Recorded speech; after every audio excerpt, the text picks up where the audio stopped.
Hello everyone and welcome! My name is Goofy, and in anticipation of Pokemon Scarlet and Violet coming out, I've decided to take a trip down memory lane and, in Pokemon Fire Red, try my first ever real Nuzlocke. Nuzlocks are fun and heartfelt journeys you go on with Pokemon you consider friends, and not at all heartbreaking bloodbaths or massacres. Right? The rules of the Nuzlocke are simple. You must nickname every Pokemon you catch. You can only catch the first encountered Pokemon of each route, though I'll be using Dupe's Claws, meaning if I run into a Pokemon I've caught before, I can try again. And most importantly, if a Pokemon faints, it is dead and gone forever. It must be released or boxed away for good, never to see the light of day again. Oh, and if my whole team faints, that's game over. I also played with a few other rules. I turned the game to set mode so I wouldn't get any free switches, and I decided I would only be allowed to use one healing item per battle. My original plan was to only use it on a Pokemon not currently engaged, though I definitely forgot that rule multiple times. Oh, and if I lose a Pokemon with an HM, I can still use it for only that HM. With the preamble done, let's get right into my first ever Pokemon Nuzlocke challenge. Starting the game, I decided to name myself Goofy since that's kind of my whole shtick. That naturally led me, of course, to name my rival Sirius for the sake of the pun. I wandered around Pallet Town, as one does, tried to head into the grass all on my own, only of course to be stopped by Professor Oak. After talking to him and Sirius, I decided to grab Bulbasaur, because Charmander was my OG starter back in the day, and Squirtle has since become my favorite of the three, and I wanted to change things up a bit. I decided to name him Sapling, in reference to my Minecraft world where I build giant Pokemon. You should really check that series out. We have a lot of fun over there.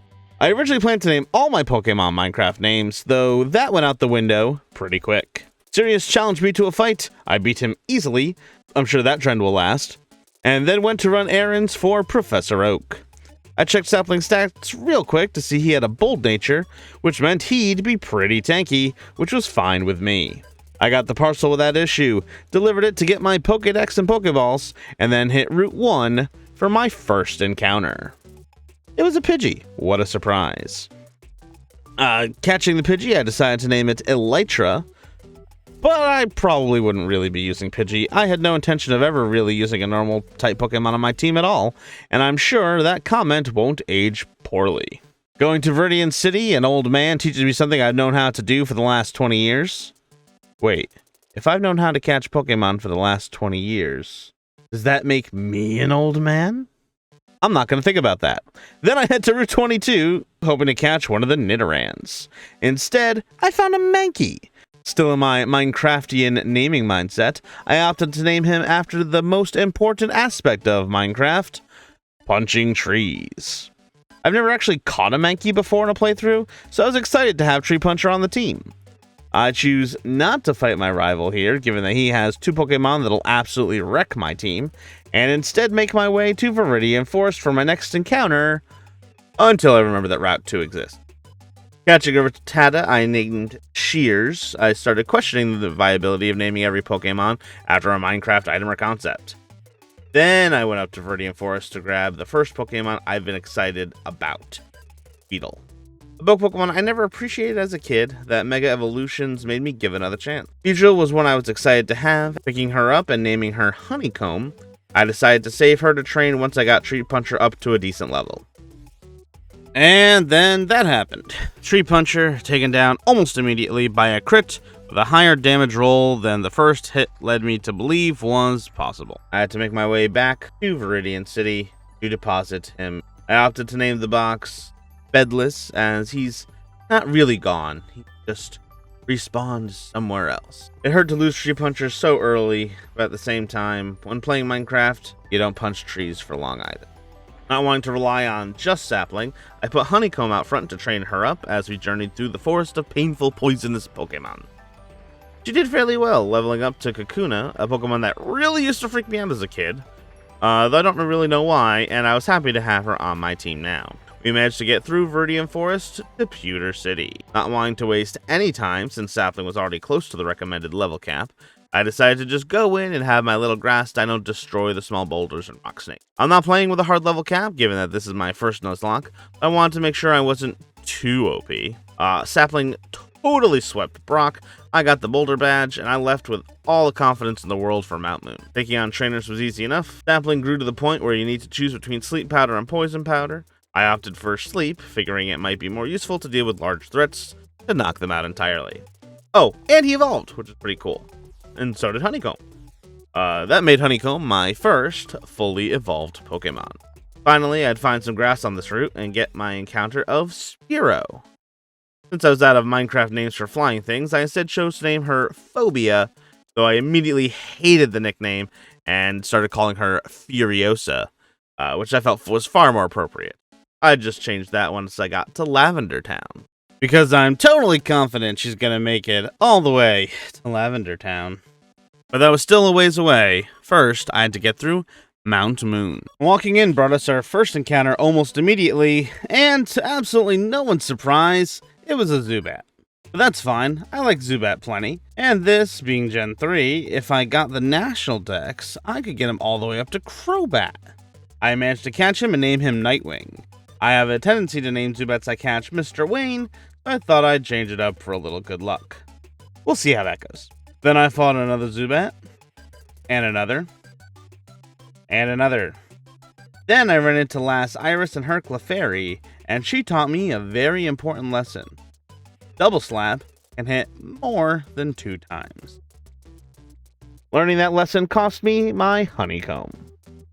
I looked forward to taking her all the way to the Elite Four, and just like that, she was gone. Not only was it upsetting to lose one of the only 2 Pokemon I had really trained, it also meant that progressing through Mount Moon was about to get a lot tougher. I had Sapling to deal with Geodudes, but the Zubats were far more annoying. I tried having Nightwing fight his own kind, though that was incredibly slow. So I switched to Furiosa and was met with a pleasant surprise. Astonish didn't work on her. Yes, I know, obviously the Ghost move doesn't work on the normal type Pokemon, but I just hadn't even thought of taking advantage of that. Combine that with her Peck Attack, and suddenly dealing with the Zubat infestation wasn't so daunting. But it was still daunting. Getting through the mountain, despite a very close call with a Rocket's Rattata, we managed to clean the place out of rockets, left an abundance of Zubat corpses in our wake, on our way to Cerulean City. On our way there, I took the Helix fossil. I knew that it could be revived into a rock-water type later, and I thought the tankier Omastar might be better than the speedier Kabutops.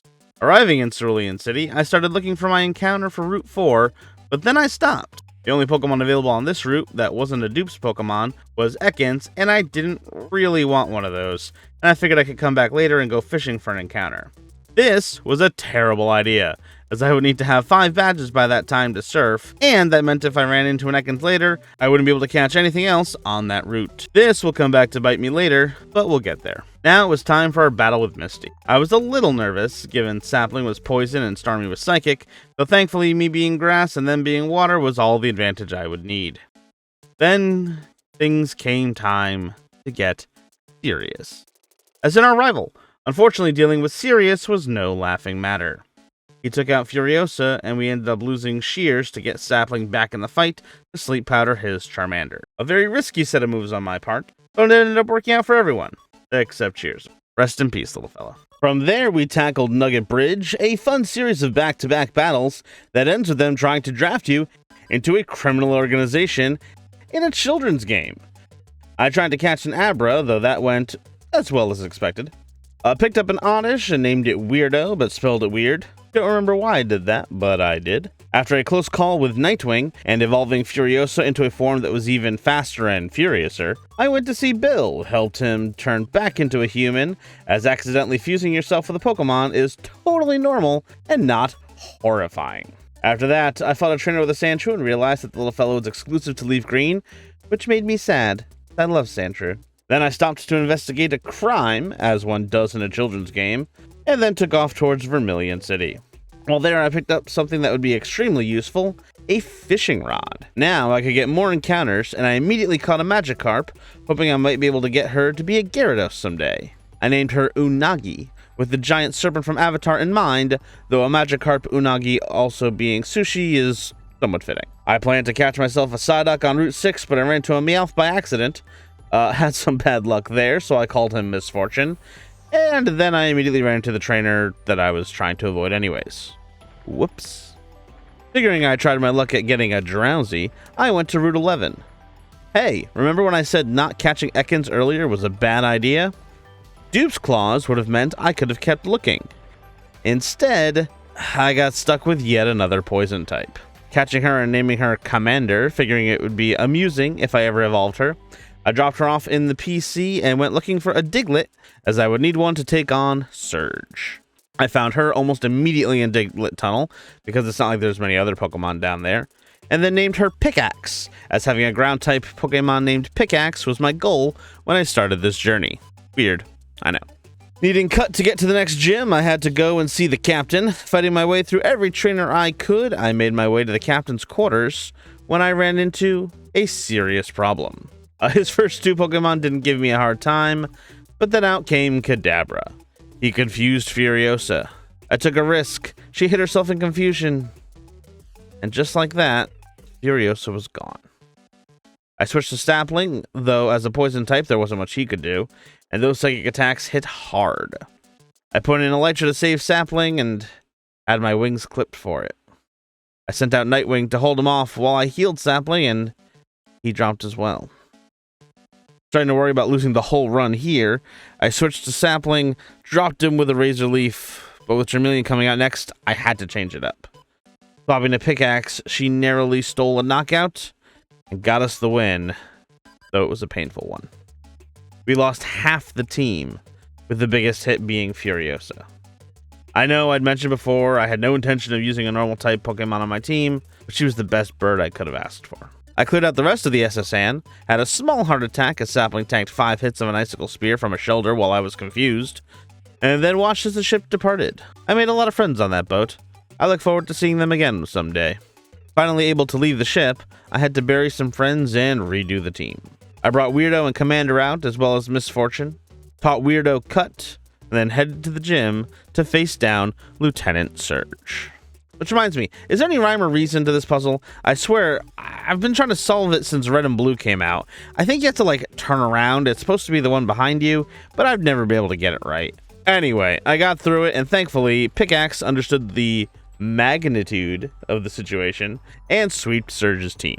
At this point, I was excited to go back through Diglett Tunnel and go to Pewter City to get my Helix fossil revived, and completely forgot about something devastating to a Nuzlocke. Switched training against an opponent with Arena Trap. Unagi couldn't switch out, couldn't run, and couldn't win. She had to take the hit from Dig, and just like that, my chance at a Gyarados was gone. I did warn you this is the world's worst Nuzlocke, right? Oh gosh. I definitely made some mistakes.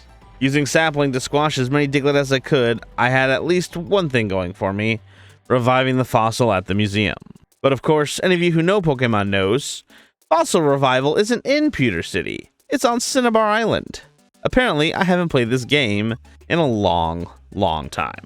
After screaming in frustration for about 20 minutes, I went and bought some repels to go back to Vermilion City, and then realized I couldn't remember how to get to Lavender Town.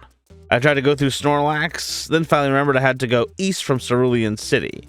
Which meant I needed to go through Rock Tunnel. Fighting past everyone in the route, I found another patch of grass. An encounter to make me feel better after losing Unagi and then getting lost for a while. And I found a Voltorb. Assuming I'd eventually lose him to an emergency self-destruct, I named them Kablam. Adamant wasn't the nature I'd hoped for, but explosion is a physical move, right? From there, I tried to go through Rock Tunnel without Flash, but was getting frustrated, so I went all the way back to Pewter City yet again, to then go south and grab that, teaching it to Kablam so I could see. From there, Rock Tunnel was pretty uneventful, outside of picking up a Geodude named Andy for the heck of it. I made my way to Lavender Town, then went to meet my new best friend. See, from Go, I knew I wanted an Arcanine on my team. Since Charizard was my normal go-to fire Pokemon, I never got to play with the fire puppy before. Thankfully, I had caught everything on this route except Growlithe, so I'd get to have one on my team as long as I didn't knock it out. And then I didn't. I caught her and forgot to nickname her, but thankfully the name raider lives here, so that'd be an easy fix. First, I named her Hella Hound, but that was a mouthful, so she became Hella. Then I took to Pokemon Tower to have a serious confrontation with my rival. No, I did not get tired of that joke. Andy took care of Pidgeotto easily enough, and while he struggled with Charmeleon's Metal Claw, Pickaxe was able to take care of that without any issue. Then Execute came out and kinda scared me. The only Pokemon on my team who could handle him was maybe Hella?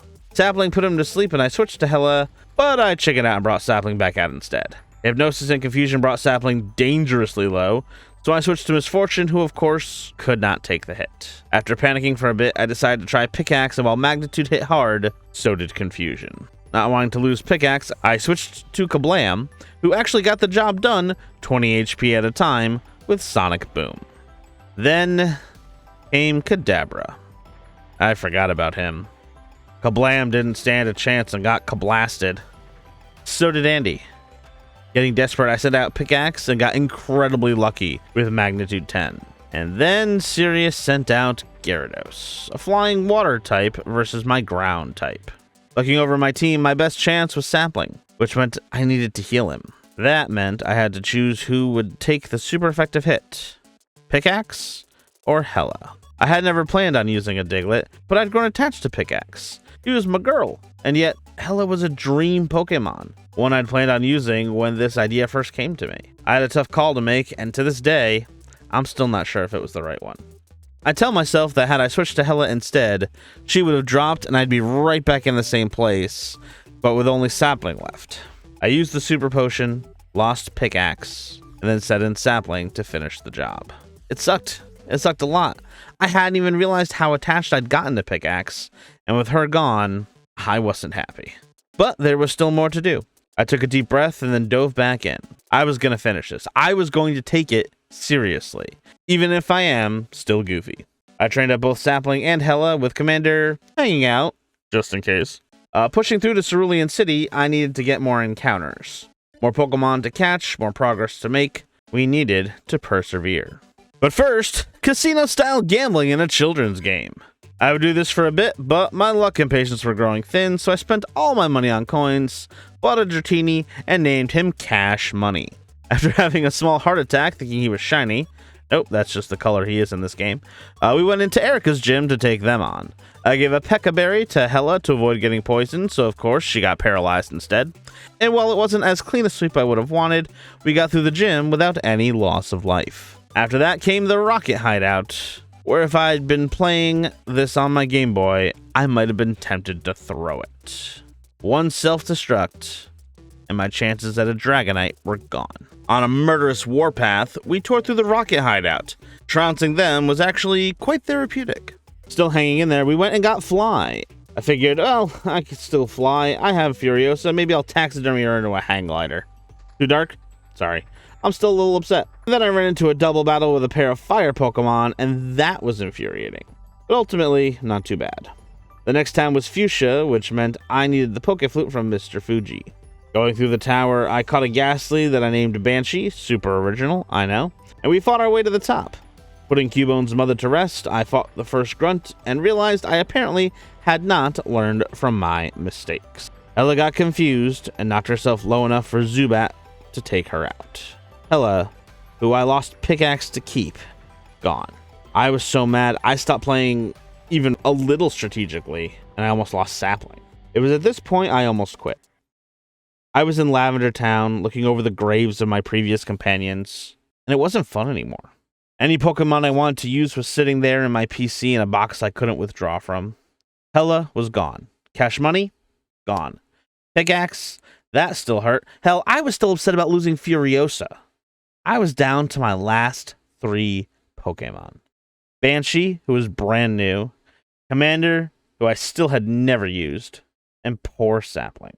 It was at this moment I thought to all those teen vampire shows, where they're angsty about living so long and having all their friends die while they live on and on and on, and I wondered if that was how Sapling felt. A moment of existential crisis I hadn't expected from a Pokemon game, but probably should have expected from a Nuzlocke. It was then I realized it was 1 in the morning, so I shut the game down, went to my room, and fell asleep. Clearly I came back, as this is at the end of the video, but I was no longer a happy camper. If I was going to finish this, I needed to build up a proper team. I decided that I could use Furiosa as the aforementioned hang glider, and the blades of grass from Weirdo's head mate for a decent pair of pruning shears until I found something else. and then we took to the skies to assemble a new team. First, we flew to pick up a Snorlax I named Big Mama. She was going to protect the rest of my team with her immense strength. Then, hitting Cycling Road, we ran into a Nidoduo, and I caught her and named her Hallowell. She was quite charming. Yep, another normal type. Works for me. Then I did a lot of fishing. Getting better fishing rods got me a Goldeen I named Neptune, King of the Sea, a Poliwag I named Besmara after a piracy goddess from the tabletop game Pathfinder, and a Horsey I named Biscuit, because, you know, Sea Biscuit. Then I hit up the Safari Zone and I had an unexpected surprise, a Rhyhorn.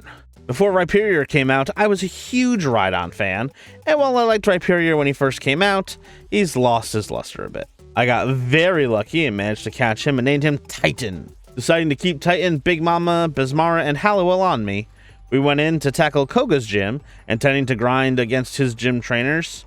And that's when I realized I should really check levels when doing Nuzlocks. I wasn't expecting level 38. My first fight, taking things seriously, and I lose Big Mama. At this point, the grind really began. With no other trainers around, we took to the grasses east of Fuchsia City to train up my Pokemon. After getting Besmara to evolve, we grinded the new team up to level 40. Then we went through the gym to Koga, and while he still managed to poison half my team, I didn't lose anyone. Funny what happens when your whole team is leveled up and not just the big leafy boy. After that, I spent far too long trying to remember how to get to Saffron City, not realizing you need a different refreshment than just the fresh water from Celadon Department Store. No, I didn't need to Google it. What are you talking about? Then I went to Saffron City and found the place crawling with rockets. Once I got there, I hit up the fighting dojo to pick up a Hitmonchan, figuring the elemental punches could come in handy, and named him Tyson. Then it came time to evict the rockets from Silphco. To my surprise, their levels were lower than I'd expected. Apparently, instead of grinding in the grass next to Fuchsia City, I could have just come here. Man, it's been way too long since I played this game. After spending nearly an hour beating all the rockets in sight and looking for the key card, I was starting to get confused. One of the rockets should have had the card, right? For kicks, I tried the door and found I'd already gotten the card. Don't know how I messed that up. I pushed through the last remaining Rocketeers and then made sure my team was ready for a fight with Sirius. That's right, no puns this time. I'm taking it seriously. We'd leveled up quite a bit, but I was still nervous. I lost a Pokemon to him almost every battle, and I couldn't keep going at that pace. Pidgeot and Execute were no issue. Then came Alakazam, who also wasn't any trouble. Gyarados made me a little nervous, but went down easy enough, and Charizard gave me a small heart attack. But Titan pulled through. After that, someone gave me a Lapras. Wish I'd remembered that was going to happen before grabbing Tyson. Hell well. Thankfully, Giovanni was a pushover due to me being overleveled, and saving Silphco was no trouble at all. I got the Master Ball, then went to go meet Sabrina. Sabrina, the toughest gym leader in Kanto. I decided to wait on evolving Besmara, not wanting to make her into a fighting type before going into the Psychic Gym. Of course, my team was still pretty beefed up from before, so she didn't give Hallowell any trouble. It was here I started to understand the concept behind level caps, and might need to pay more attention to them going forward, but this is my first easy victory in a while, so I'm not too broken up about it. Now that I could surf, I realized I could hit up the power plant. Magnezone is one of my favorite Pokemon, and while not available in this generation, I figured Magneton and his steel typing might come in handy. I decided to try the trick of putting a Pokemon of a certain level in front while using Repel to increase the odds, but once I got there, I found an Electabuzz instead. Adding Oma to the team in case she would be handy, I then poked around for another encounter and got me a Tentacool named Cruella, and then it was off to Cinnabar Island. I ended up skipping the Seafoam Islands entirely. Not quite sure why I did that. I probably could have gotten a decent ice type there. But then again, ice isn't that great defensively. I'm sure I won't need an ice type in the future at all. I tackled Pokemon Mansion in the hopes of maybe finding another Growlithe, though ran into a Weezing that I nicknamed Pollu due to me hitting the wrong button. I was aiming for Pollution. Also, I don't remember Pokemon Mansion being almost more annoying than Rock Tunnel or Mount Moon, but I swear every few steps a Pokemon decided to attack me. Thankfully, I remembered this puzzle, and getting through the mansion didn't take too long at all, and then it was gym time. I got all the questions right before the gym trainers anyway, and Besmara swept his entire team easily. Guess you could say that Blaine is all washed up. And then it was time to go and face Giovanni back in Vermilion City. Or not. I completely forgot about the Sevi Islands. Apparently the story there is about taking on a biker gang and saving a little girl from a scary Pokemon in the woods? Sure. Making my way through a bunch of Pokemon I had already encountered, it wasn't until I got to the end that I found one I hadn't met yet. The Hypno that was terrorizing her. Deciding I had to catch her so she wouldn't steal any other children, I named her Creeper, and into the box she went. Wrapping up what I needed to on the Sevi Islands, I got back to my journey and flew on Hallowell. Not sure how that works, by the way, given that she doesn't have wings. And landed in Vermilion City to face down Giovanni once again. I remember when I first played Pokemon Red, I never realized Giovanni was a ground-type gym leader. And as I fought through his gym trainers, I realized why. They have fighting and ground types, and that always threw me off for some reason.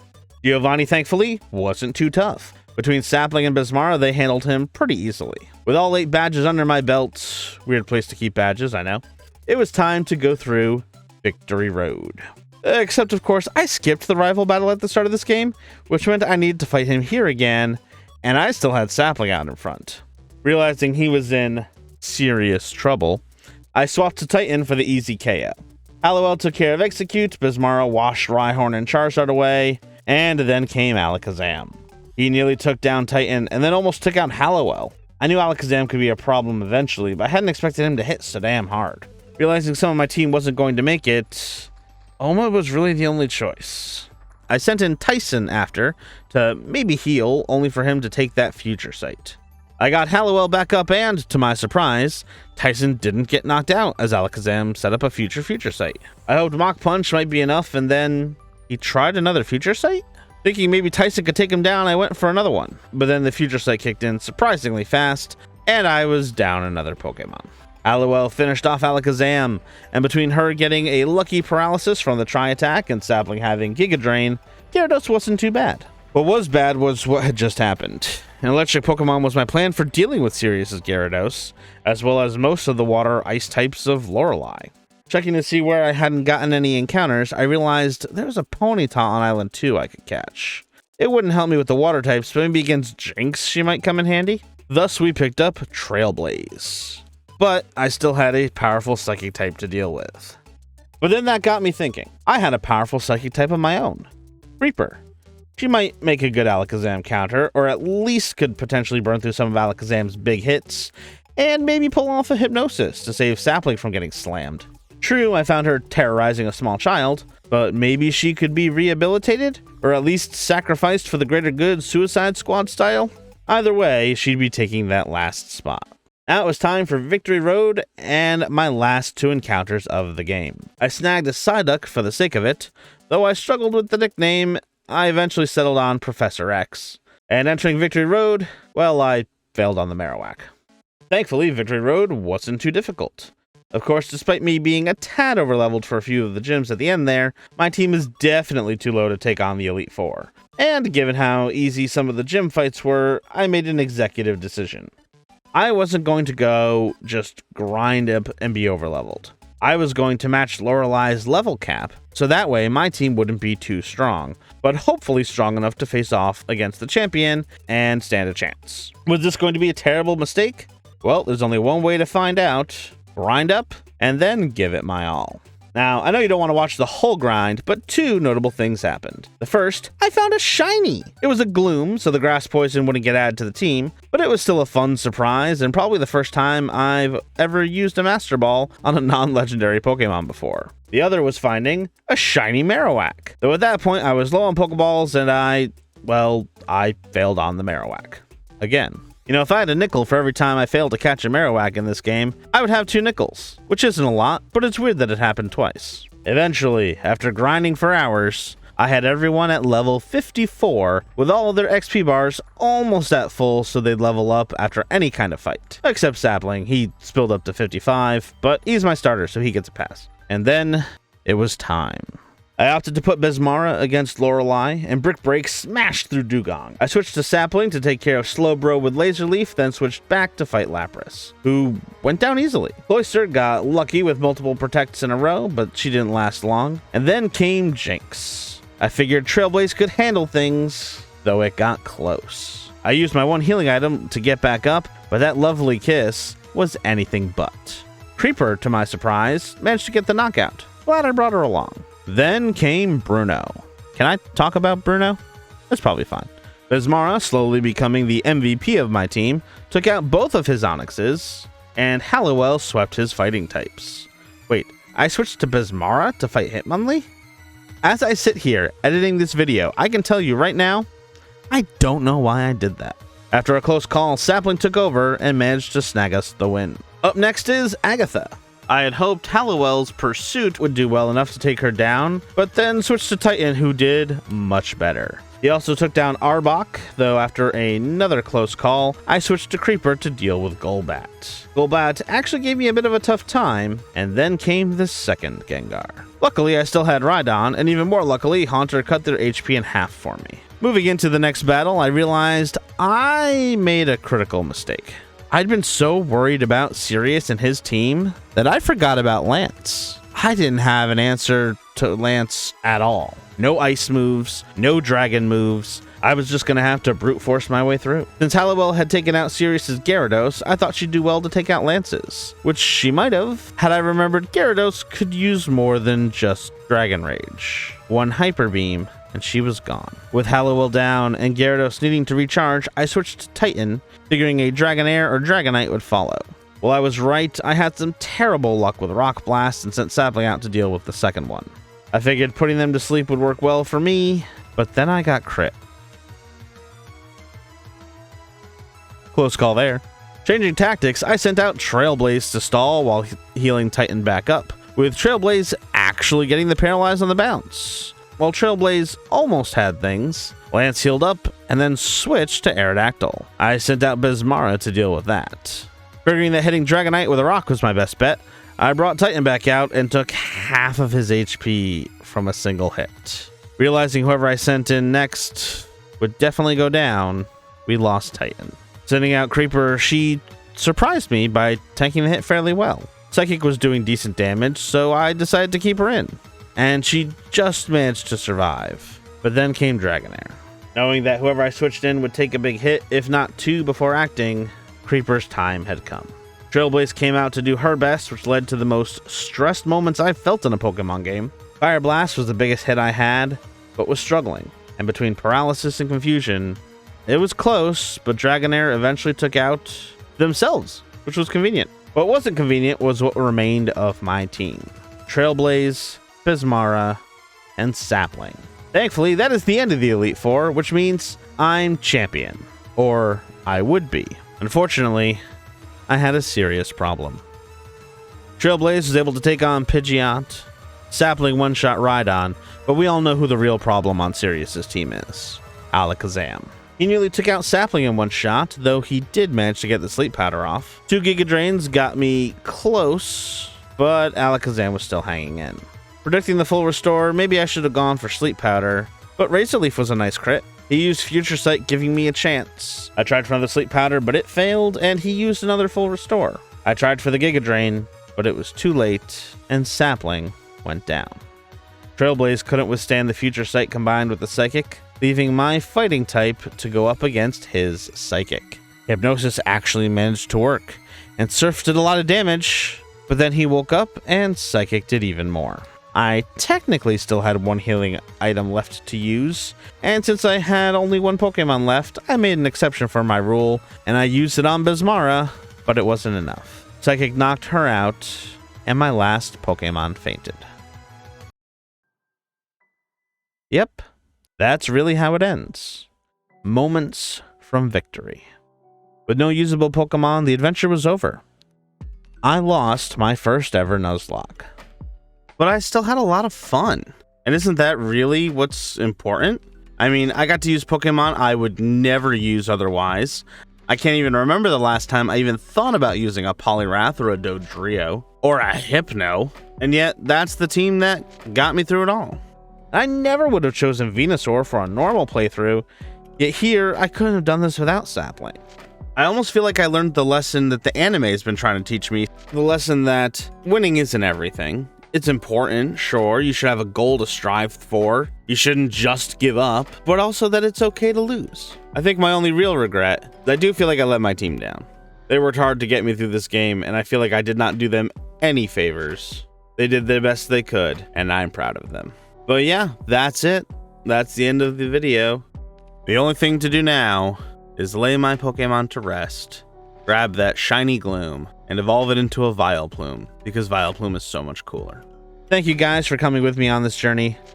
I wanted to have a Nuzlocke out for each region before Pokemon Scarlet and Violet when they came out, though I strongly suspect I don't have the time nor the willpower. But who knows? Maybe there'll be another Nuzlocke coming over the horizon soon enough.